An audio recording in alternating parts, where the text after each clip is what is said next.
Hi, it's Allison Dawrant coming to you from my studio here in Calgary, Alberta, Canada. And in front of me is my 71 card art poetry for Insights and Inspiration art deck. And I just want to share with you what I had written on the back, that each card is a visual reminder that the present moment holds much beauty and guides us with new insights and inspiration. This deck of cards can be a source of comfort and healing during difficult times. Choose a card in the morning, or at night, or whenever a thoughtful moment invites. Art holds the power of connection and evoking change, and I am grateful you chose my art poetry. And I have recently, I'm in the process of getting this reprinted, and I've decided to take a break over the summer. So I am currently sold out of these decks on my website. Thank you so much to everybody that has supported me. I just am blown away by all of the support and all of the orders of this deck. And it's just so amazing. I'm just pinching myself knowing that this deck has gone to countries all over the world, and it's traveled way more than I ever will in my lifetime.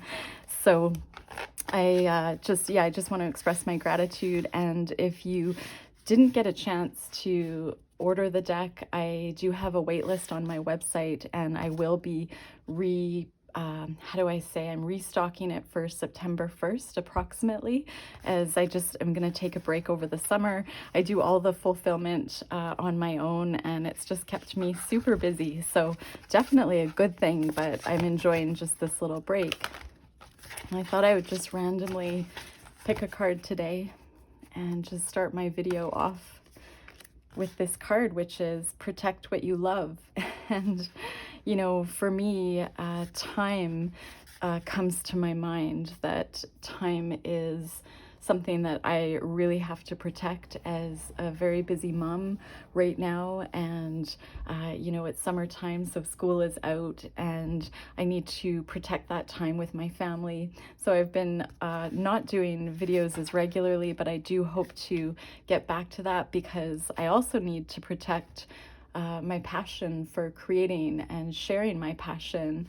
And just that process of making art is what makes me so happy. So, protecting my time and figuring out how to work that into fine balance in, keeping what I love in my life. And whenever I haven't done a video in a while, I feel a little out of sorts. So I'm just gonna run with it, though. I don't edit my videos, for those of you that are new to my channel. And I do want to share an artist that I find very inspiring. I've taken a lot of her art classes, and I have purchased several of her art decks.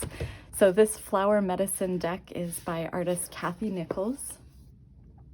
And I can link her deck in the description. I believe you can purchase this deck at this time. I think she has these available, and she is, if I recall, she's out of Asheville. And this deck is so beautiful. It's all centered around flower medicine, and each card is a different flower and her own art. These cards are lovely. They're quite a large size. I could see, being able to frame these cards, or having a card of the month, maybe putting them in those little magnetic holders on your fridge. And I would love to do a flower, even, I'd love to do a new flower in my own art style every day, but just kind of keeping the bar low, because again, protecting my time. Could I really do that? Probably not, but just maybe picking one flower every month that means something to me, and painting it, learning about it.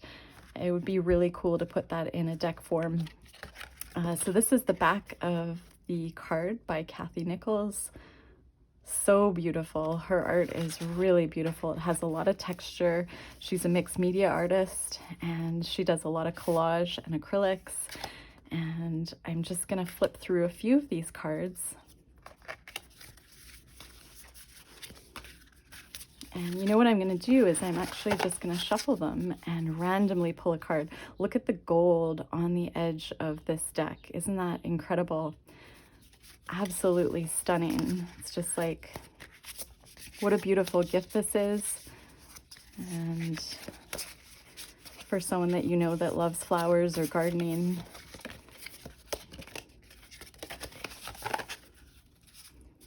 so I'm so distracted by the beauty of this deck because I haven't looked at it in a while. Just gonna do a little shuffle.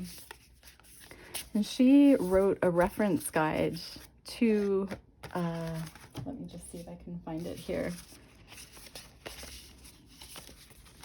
There's a picture of Cathy. Yes, she is in Asheville. And she did an interpretation guide, which is wonderful. So we can just pull a card randomly and see what we get.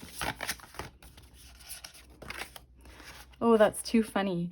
I have been watching some online art videos, and one of them was about the protea, and this is such a beautiful flower, and I thought I'd love to be able to find a royalty-free image and, you know, do a transfer, get to know how it feels to draw it. And this king protea, which it says courage and transformation, those are the words that Cathy chose to go with this card. So this does stand out for me that I want to paint a protea. This was just meant to kind of pop up today. And let's just look at the king protea. So she has this alphabetized, which is brilliant. So the king protea is of courage and transformation. There are more than 1,400 varieties of protea flower as they adapt to many circumstances, let go of limitations, and many solutions. So that's really beautiful. It did take me courage to get to recording my videos again, because when I've had some time off, I really get out of that rhythm and I miss it so much. But, you know, it's just getting that courage to get back. And speaking of transformation, just, you know, putting those ideas into action, it really does, you know, transform. After I record a video, I feel like I just get so many more ideas, and the community gives so much back with all of your comments and encouragement. And I feel like it really has transformed me as an artist and a person just doing these videos. They say that what you teach is, you know, when you're teaching something, you're truly going back to being a student yourself and getting to know it. And if I wasn't doing these videos, I probably wouldn't revisit a lot of the art techniques that I share, and I probably wouldn't follow through with all of the inspiration that comes out. And so, yeah, and just check out this box. Cathy, this is an example of her mixed media artwork. And so beautiful. So if you are wanting to learn Cathy's style, she has wonderful classes. She has a membership called The Joy of Painting, which I am a part of. I haven't had a lot of time to participate, but she releases monthly classes and they are fantastic. Okay, so I'm just gonna set those aside. And where have I been for the last little while? I recently wanted to share with you, okay, well, I'll start with this art journal, which is in front of me. I have made several, actually. I'm just gonna grab them. I'm starting to get more organized here in my studio. These are all of my handmade art journals.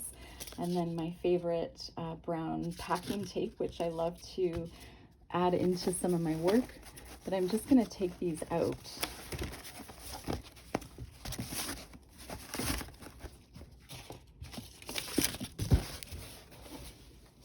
So you've all heard me talk about the artist Helen Wells out of the UK, and it was Helen that I subscribed to her newsletter, and her newsletter is a wealth of information, often in vlog format, so video format, where if you subscribe by email to her newsletter, she sends out little video clips of her recent artwork ideas, you know, how to get inspired around the use of sketchbooks and art journaling, because she is also a firm believer that art journaling is sort of a foundation for her art practice, and it informs her upcoming collections and style, and it's really a playground of sorts, art journaling, to get your ideas down.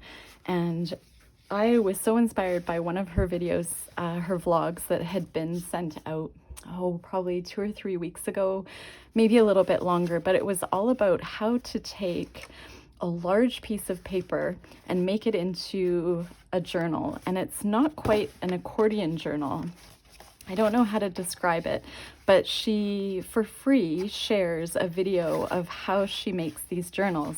And I had a whole bunch of really large works on paper. And so by large, I'm talking maybe 20 by 24 inches. And, you know, I was playing around with watercolor. You can just see, this is one of them. This was a painting. I can kind of unfold this and piece it together. And it had some really, really beautiful colors in it. I love this area here. I just didn't know how to pull it together. This was when I had first bought some really large watercolor paper, and I was just putting down color and trying to figure out what to do with it. And this sat in my art rack for definitely a number of years.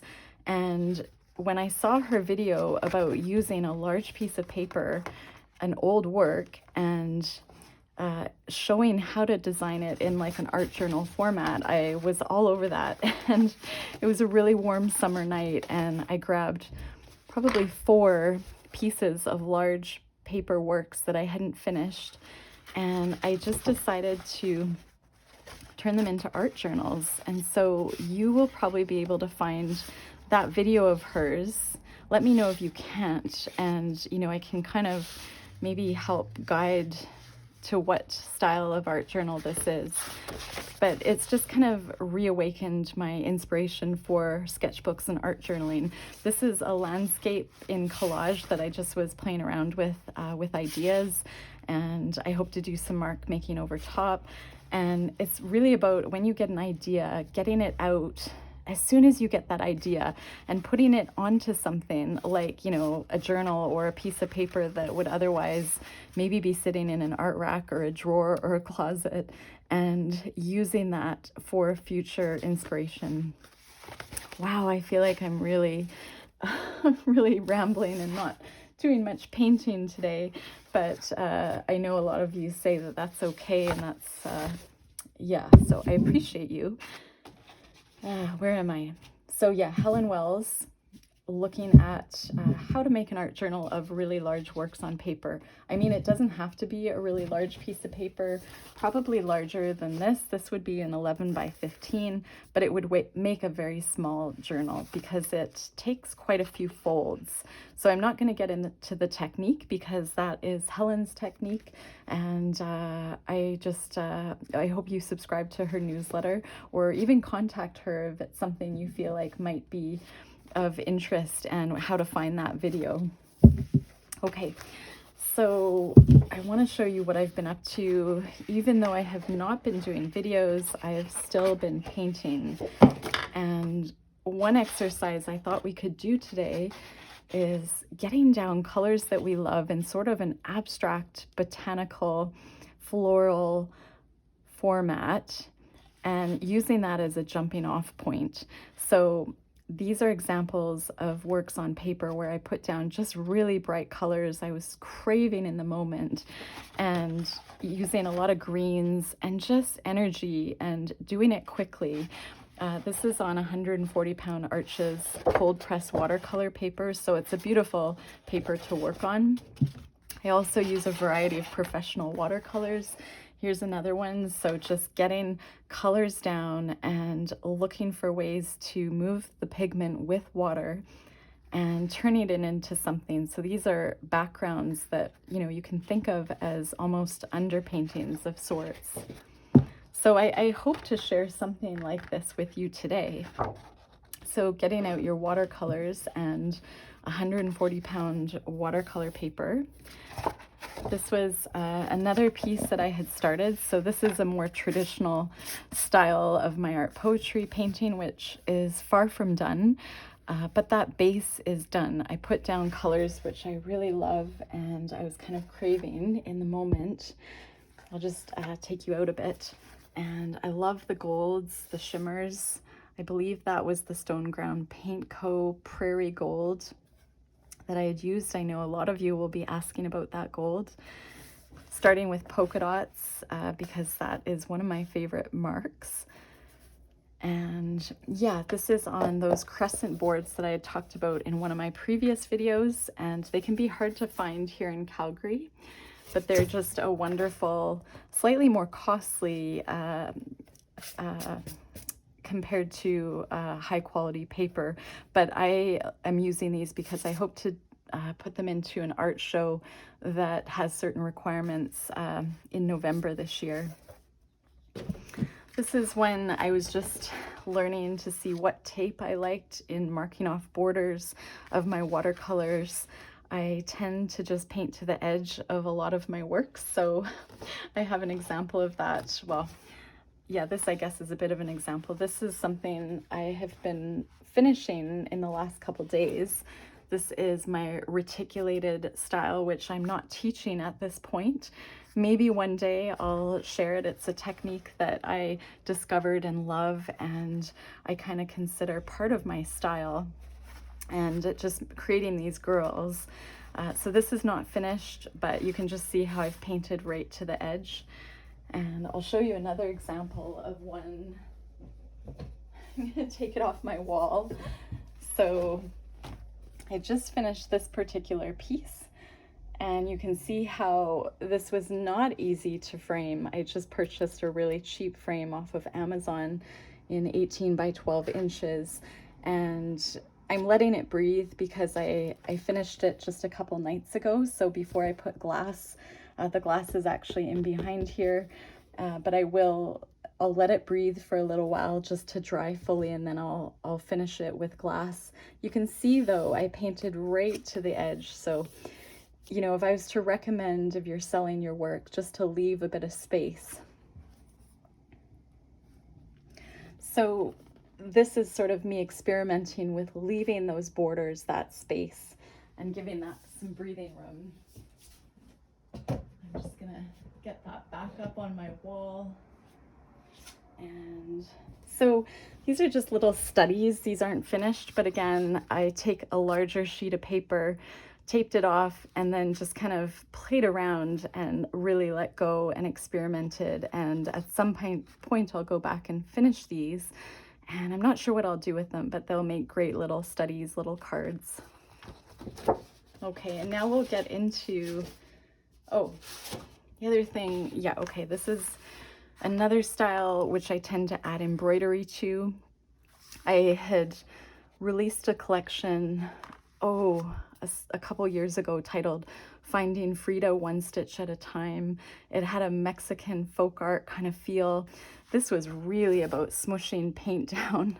So smushing acrylic paint and then finding a way to pull it together. And then what I'm going to do is add embroidery into this work.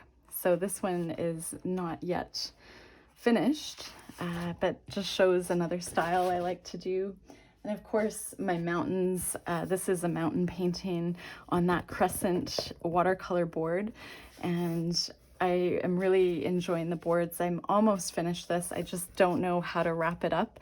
I was really wanting to put this beautiful vibrant orange rose in the painting here, although I feel like it took over the focal point, which is a little bit centered for my liking. And so when I want to finish a painting, I want to find balance, and I will probably add another rose, maybe a smaller one to the side, maybe a couple over here. I just haven't figured out how to find that balance, but after a few days of putting it up on my fireplace mantle and looking at it in different light at different times of the day, I'll kind of see how I want to complete it.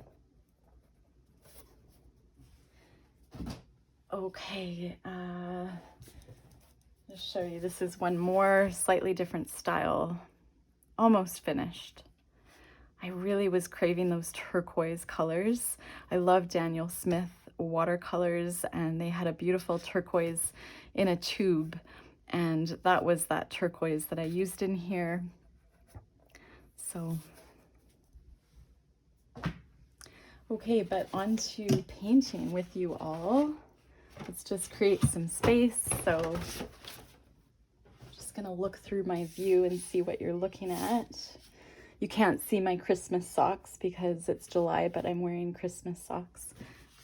So funny. I feel like I should show them to you now. They're so cute. Okay, I have to show them to you now.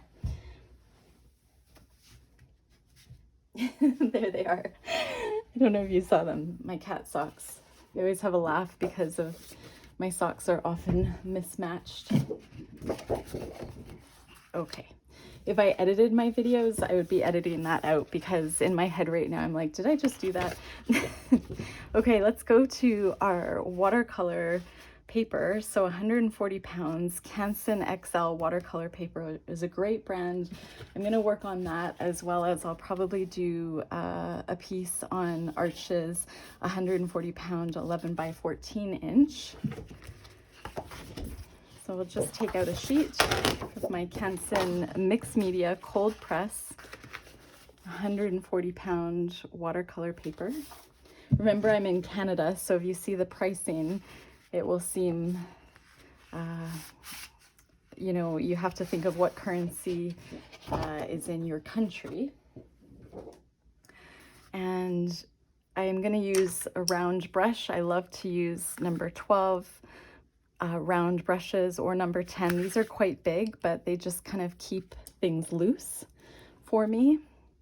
And I use whatever brush brand is available. I like to use the synthetic brushes for obvious reasons, just because they don't use animal hair, and they're really making them so great these days that I feel like they hold the water better than the natural hair. And what I want you to do is just grab whatever watercolors you have, and it's just about being loose and getting down the color and the water and just playing. I'm gonna see, I like this composition better. So I'm just gonna see if I can, and this over here is a bit of a mess, but this is my sheet where I clean off my brush. And right now we're under emergency water restrictions here in Calgary, Alberta, from one of our largest water main pipes broke. So we are under water restrictions. And so I'm gonna just take care of this precious clear water, and I clean off the pigment, and we'll try and reuse the water just as to be mindful of what we're going through here. And, you know, with the forest fire situation year after year and the unpredictability, you know, I just feel like, you know, it makes water restrictions so incredibly important. And I'm going to start by just getting my page wet in a few areas. So just putting some water down. You can use a spray bottle. I'm just not really overthinking it. I've just put some splotches of water, and this is my watercolor set by, it's called Komorebi. It's a Japanese brand. The other name for it is by Mozart, which I purchased here at HomeSense in Calgary, Alberta. And, or no, I'm sorry, Mozart, I purchased this one online. So this is just the watercolor that I'm going to be using today, along with just some watercolor. I'm trying to get organized here. It's been a while. This watercolor is just watercolor from tubes that I have. It's a variety of brands, mostly Daniel Smith, and probably maybe some cheaper brands in there, Artist Loft. So I'm just gonna mix and match. And what I want you to do is think, are you feeling a certain color right now? What color do you feel like might make you happy to paint? And normally I reach for those pinks, and I'm gonna just reach for yellow. So I'm just gonna tap in some yellow in a few different areas, and then I'm immediately gonna go into a different color that I'm kind of feeling. Now I know just from experience that when I go into purple, yellow and purple, when they mix, they produce sort of a brownish color, but I quite like it. And I'm just gonna kind of scratch, or I don't know, paint on with energy and kind of, how do you say, bring my paintbrush to pull some of the area of the yellow into what I'm doing. And then immediately, I'm just gonna clean off my brush. Immediately, I wanna add a darker purple in the mix. So I am gonna just grab, I might be bold and grab, I think this is black. And I'm gonna just put it in my tray, and I'm gonna grab some of that purple to darken it and maybe change it slightly. I'm gonna dip into this gorgeous kind of, I don't know what color that is, very pretty, like a fuchsia or a violet. And normally I work faster. Of course, when I'm teaching, I'm not working as fast, but I'm just gonna dab in that color, just drop it into different areas on my page near those blobs of my first color. It feels so funny to try and explain what I'm doing. Is I just kind of, I really sit down and paint, and I just kind of go. I really like metallics, so I'm gonna dip into this iridescent copper by Daniel Smith, and I'm just gonna try maybe just doing some kind of different motions with my brush. I'm realizing now the Arches watercolor paper, you know, keeps my page wet much longer. But this Canson paper is still okay for what we're doing. And you know what, I forgot to activate my watercolors, so that was another thing. This is something that really helps me when I'm painting quickly, is activating those watercolors so they're just kind of ready to use. And I'm gonna drop in some greens. So, you know, we are doing kind of abstract botanicals, but you don't have to do the abstract botanicals. You can kind of, you know, do whatever you want. And I'm just kind of moving around my page and mixing up colors and dropping in wet, how do you say? I'm just dropping in some wet colors and doing some different shapes of marks for variety. And I really want to add in this color in its pure form. Maybe just drop it in over here. I thought it would be a bit more pink, but it's still very pretty. So just, you know, picking colors that you're just feeling, who cares what they look like when you get them on, just getting them down. So I'm gonna go into more of, I guess, a red, or that's a very beautiful color. This watercolor set, I feel like I have an advantage because the colors are so pigmented and so beautiful. You know, they are artist quality watercolors. So, you know, it's having good paper and good watercolor will take your art kind of to the next level. And so I'm being mindful of what I had talked about earlier in my video, leaving space. So if somebody was going to frame this piece, if it's something, you know, if you are eventually thinking of making a piece to sell, you do want to consider how would you kind of finish it. And that's something that I don't usually even think about, but as I've, you know, gained more experience with painting and selling my work, now I feel like that's a good little reminder. And knowing what you're putting down is a practice in relaxation. I'm gonna grab some of this more kind of an olivey green color. And you can just see I'm not overthinking it, and I'm probably not explaining it overly well because it just is so natural just to get colors down. And again, knowing that it's a way to relax and you can always paint over it. So not judging what it looks like at this stage. I'm gonna put in, I'm gonna mix some of this brighter kind of fluorescent green with this darker green that's on my palette, just for variety in the greens. And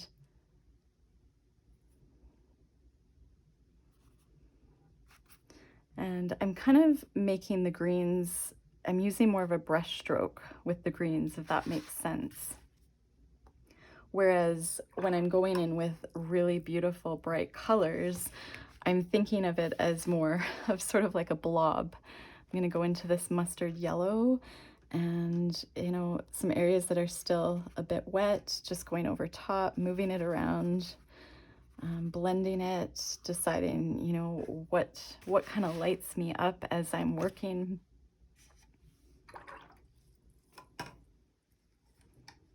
So I just got some watercolor on the end of my, oh, got quite a bit out.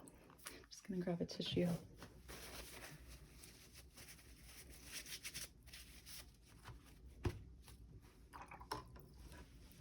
And so knowing I love this color right here, this beautiful fuchsia, I love how, as this is starting to dry, the orange that I dropped into the purple, as I kind of squint my eyes, I can see where I want more lights and more darks.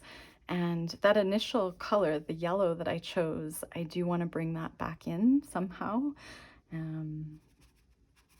Just gonna let this touch this area that's still wet, and I was just kind of scrubbing the watercolor on and then repeating the color in a few different areas, letting it blend.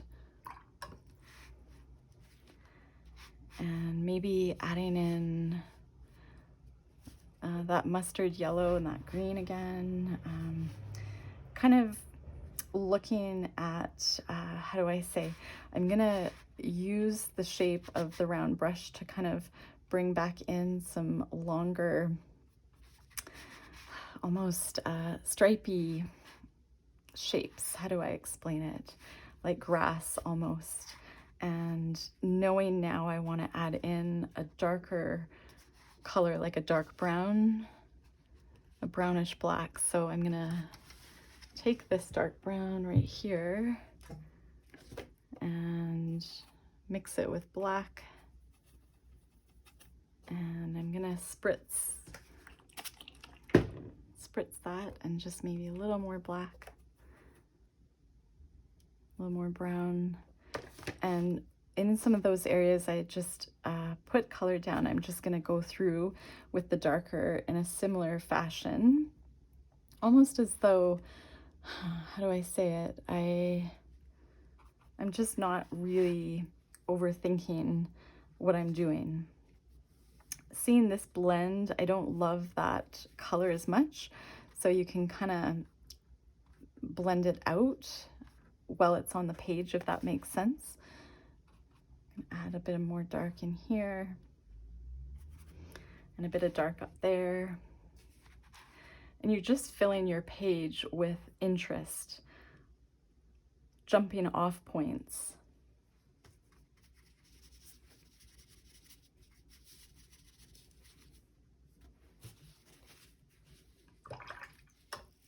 And again, this is a time where I'm like, okay, can I drop in some metallics? Because I know that metallics light me up. They light up my brain. I'm gonna just drop in some metallic up here. And I tend to drop in the metallics in an area, in about maybe 3 different areas, just so it's not too much, it's not overpowered. But just so when this dries, I can kind of tilt it in the light and then see certain areas of those metallics light up.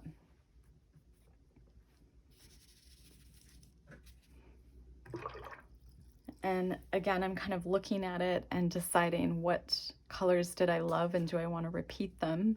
I'm going to add in a little bit more of a red color instead of that just fuchsia color. And I might just, because you can layer over dried watercolors, just gonna add it in here and just decide if I like adding that color. And I'm gonna add a tiny bit of that color in different areas, just for interest, different shapes. And then letting it touch that green here. And letting it bleed. And you can always do just one layer. So stopping now, letting it dry, and then go back to it. And you know, it's a really neat effect to add those metallics once the under layers have dried, adding a bit of metallic over top of the dried layers. So say this was dry, it's almost dry, just adding in that metallic really lightly, and you can see the line work here, which is kind of cool. Ideally, you could tape down your paper if it's thinner paper and it starts to buckle. You know, just putting it on a cardboard or, you know, a harder board and taping around it. And I'm just going to fill in some of the area down here, maybe with a little bit more of a green again. And I'm liking that darker green that I kind of mixed with the black. And so I might just add some areas that are a little bit darker. And again, not judging it at this point, but this is where I'm gonna leave it. I could drip this down if I wanted to practice drips, but you have to remember the other areas that are still quite wet will also drip down and it will be a totally different painting. So this will give us an opportunity for mark making and an opportunity to decide on a new composition. You know, maybe right now I can hear birds outside. Maybe you can find something that looks like a bird in here, adding a little beak and some feet, some wings. So, and knowing you can cut this up, you can use it in many different ways. So just not judging it, allowing yourself to have just done this as almost like a meditative exercise. So I'm gonna let this one dry. And I'm gonna flip over to my higher quality, oops, sorry, I just bumped you guys, my higher quality watercolor paper, which is my artist Loft. And I'm gonna do the same thing, just spritz a few different areas and activate those watercolors, get them wet. And I have some fresh water over here just to clean my brush. And I'm gonna start with just the lightest pinks. I love opera pink. And I'm just gonna kind of tap it into a few different areas. And then I'm gonna go into the pink that I really liked that we were just using, which this kind of fuchsia color. Oh, actually more of a purple. So that was unexpected, and it's very, very pigmented. And immediately I wanna go into the complementary color of purple, which is yellow. So just adding in, maybe letting it touch and just kind of scrubbing it in. Adding more water.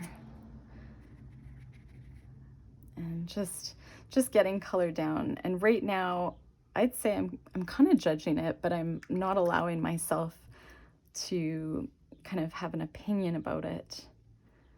And the color that I was looking for is this color.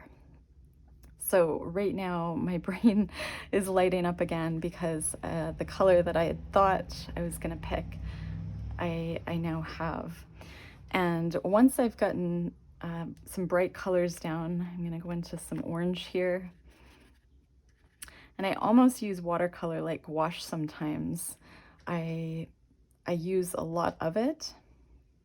You can see I chose to put orange in this area, letting it blend, as well as down here. Right now, I just want to add more water. So cleaning off my brush and just pulling this out to get a very light color, and just seeing how that looks. Now I want to add in the darks, so some greens. So I'm going to go into this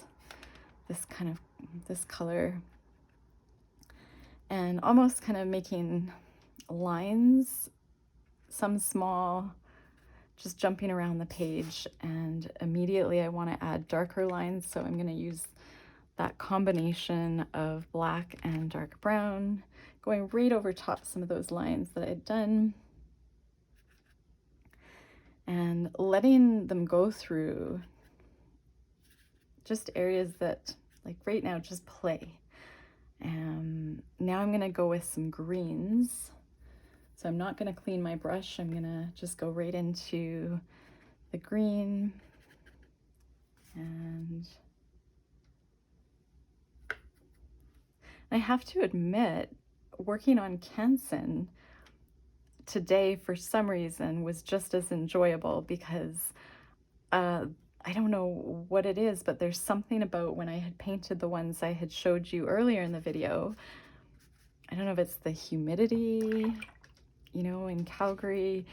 I just see a difference in how the watercolor is going down on the paper and how it's drying and the speed at which it's drying. So I'm just gonna try and add in some kind of leaf shapes, and I'm gonna go with a lighter green now, which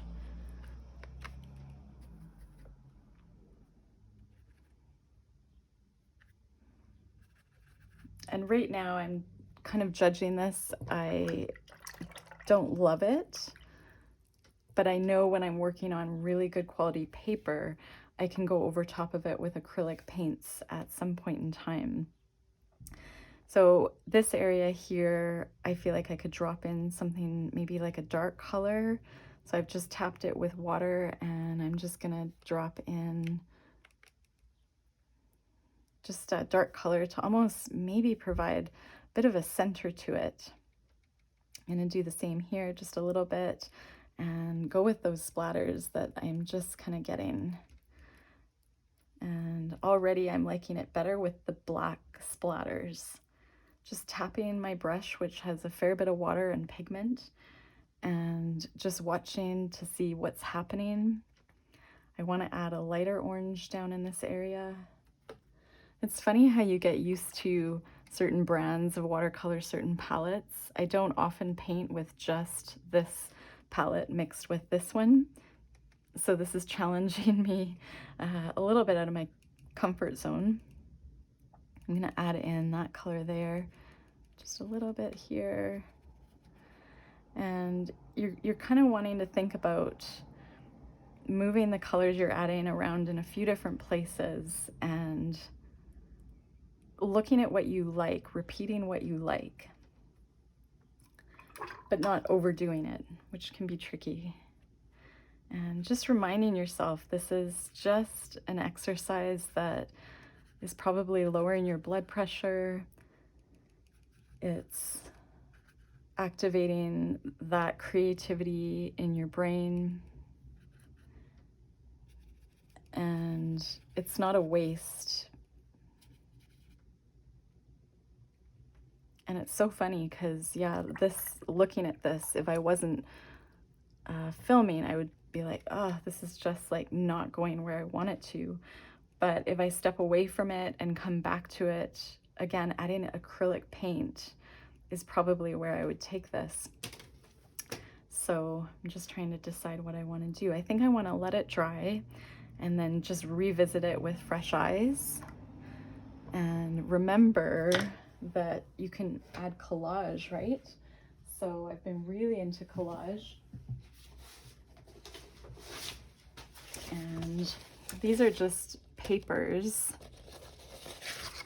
that are 90 to 98 pounds, and cleaning off my brush and just dabbing off my palette. Got some really neat effects here. But if something's not working on here, when it's dry, you can glue over top maybe some collage elements that you might like. So just to kind of keep that in mind and I feel like I'm probably gonna finish my video. Let's just see if I can finish it with, do I have any new books? Just looking around. I'll pull another one of Cathy's flower medicine art deck cards. Where did I put her cards? So I'm super excited because I want to paint the protea, and we'll just pull another card at random. And this is a hydrangea, which says heartfelt apology. So let me just look up in her guidebook. Where did I put her guidebook? So funny, after doing videos with you all, my art room becomes quite a disaster because I just have to have everything out. It's a good problem to have, but I've got to be accountable and do a clean when I finish this video. Okay, hydrangea, where are we?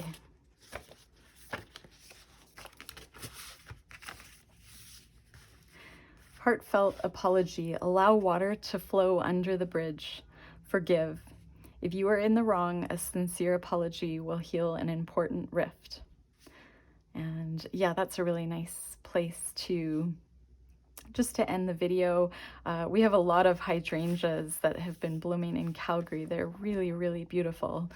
And just thinking about the meaning behind how Cathy has interpreted this card, you know, it's like holding on to poison, or, you know, I've heard that it's like holding on to poison when you're holding on to resentment, or if you're unhappy with someone about something that happened, and it really is more toxic to you just holding on to that, and it can be so hard to let it go, but letting it go is the best thing that you can do for your own health, and not to let that situation or person have that control over you by having that pain of anger kind of sit with you. So just remembering about the importance of letting go. And I'm just looking for that girl that I had painted. So I don't know, the girl that I had showed you earlier in the video, where did she go? How could I just lose her after? Oh, here she is.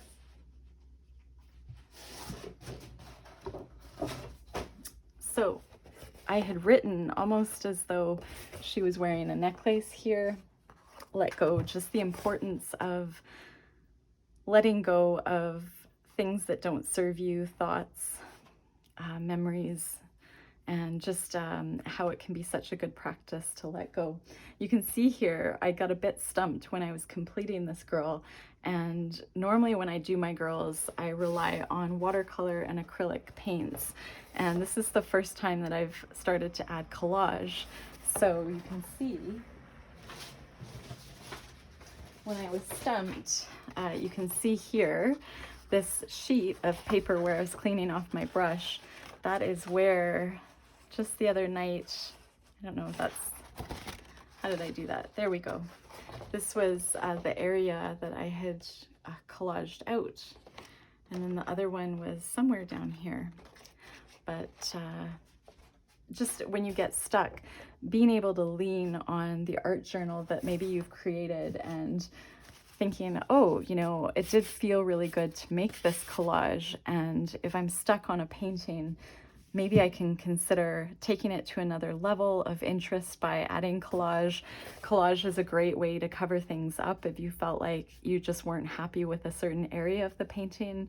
I love the added element of collage just to get texture, especially with this particular work. This is such a flat, fluid effect here, that having this textured, you know, how do you say, just really textured, thick paper was a great contrast to me for the flat, matte look of her face. Oh, and I just have to have a laugh to myself because I had just posted a video of this girl, I think it was yesterday. I was just finishing her up, and I did a little reel on Instagram, and somebody said, I don't know why, but she reminds me of Drew Barrymore. And it was too funny because I've never really watched much of Drew Barrymore. I think she has a talk show. I don't know. Maybe I saw E.T. probably when I was really, really young. I vaguely remember her in that. And someone had said to me on my YouTube channel about, I don't know, a month or two ago, they said, your voice reminds me about Drew Barrymore. And so it's so weird because somehow I'm channeling Drew and I don't know why, but that might be something I have to look into, because in the last couple months, someone said that this reminded them of her as well, that I had sounded like Drew Barrymore. So I just had to share that little snippet. I thought that was kind of cute and something maybe I should pay attention to. So, oh, and yeah, this is kind of off topic, but where's that? Oh yeah, my other painting. I'm just gonna tell you a little bit about the other painting that I had just showed you. Here I think I'm ending the video, and then I'm back in my rhythm. I found my rhythm again, so I'm gonna keep going. Just gonna take this one back off the wall, and I wonder why I have marks on my wall. So this painting, I titled it, I had finished it just 2 or 3 nights ago after my husband and I had finished the Celine Dion documentary called I Am Celine Dion. And it was such a beautiful, emotional, inspiring, but also hard to watch documentary about how Celine has been suffering from stiff person syndrome for, I think she said 17 years, and how it's affected her ability to perform and use her voice and sing and, you know, even walk and just day-to-day activities, and how painful this condition can be, and how her passion is singing and her gift is singing, and this stiff person syndrome that is really so rare, I think 1 in a million or something like that. Anyway, it's a great documentary to watch, but I was just feeling like, emotional, because I thought, what if I couldn't do my passion, which is paint? I was thinking to Frida Kahlo, the beautiful Mexican folk art, or I don't know if she was a folk artist, but how she got in a bus accident, and she still found a way to art journal and paint and create and express herself even while she was bedridden, and how Celine Dion, she is suffering from this super rare neurological condition, and she cannot sing sometimes, and like I said, day-to-day living is so hard for her. And I was just appreciating that, what if I lost my ability to paint, and how would that feel? And it was just something in me was looking at this painting I had started years ago, and I went through my works on paper, and I just was stumped on how to finish it. And again, on my YouTube channel here, I teach all the different ways that, all these inspiring things that come to my mind on how to finish a painting, but I just kind of wasn't like feeling it. I don't know. I just felt like, oh, I don't know how to pull it together in a way that would really be meaningful or feel good, or I just didn't know. I was basically stumped. And after watching that video, I just decided to power through some of those feelings, that I wouldn't be able to finish it in a way that would be kind of like appealing. And I really had to go inside myself and say, like, how would I finish this in a way that would make me love it? And that is where I started to do collage over top of an area that was already flat, and putting the collage in here just took it to a new level. And it was having that inspiration of what she's going through, and how she's powering through this illness and all the medications, and she's still finding a way to continue to put her voice out there and to sing despite this incredible challenge she's facing. And she has so much strength, and it just inspired me to title this painting Because I Can. And I titled it Because I Can, because there are people that would not be able to do their passion because of their circumstance.